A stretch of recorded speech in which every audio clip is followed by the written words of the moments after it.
So students, our next topic is types of forces.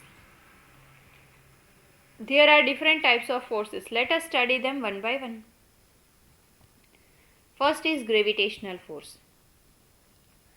So when a ball is thrown upward, automatically what will happen is it will come downward only. Why? Why everything falls on the ground? Why can't everything be at the upward direction? What is the need to fall anything? Because there is a force which is always acting on any object to bring it downward through the earth. What is this force called? This force is called as gravitational force. You can call it as gravity or the force of gravity. The first person who discovered this force is Sir Isaac Newton. Next force is frictional force. So frictional force, it is the force that acts whenever two objects they rub together or they come in contact with each other. Frictional force is always applied in the direction opposite to that of the movement.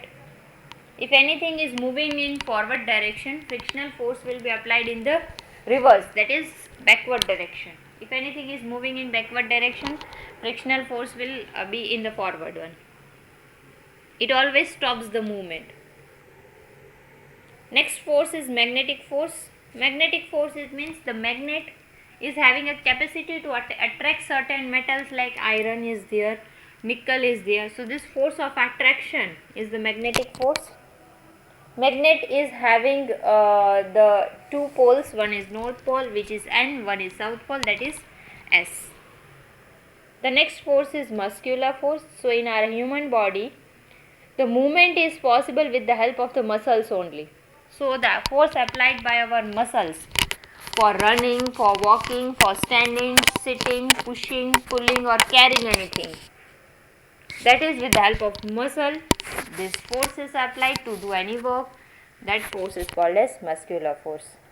So student, here it was a very small chapter for the introductory chapter, you can say, for push and pull.